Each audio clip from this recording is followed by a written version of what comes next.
Okay, so this is the QB 4000. This is from Seaga Manufacturing. I love it because it's really tough steel, great glass here. I chose to have, this is in a residential community.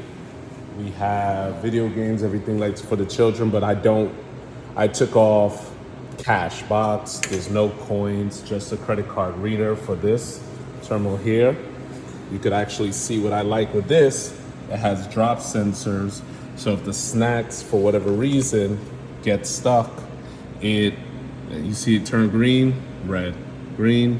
So if it doesn't drop when someone vends, it gives them an auto refund.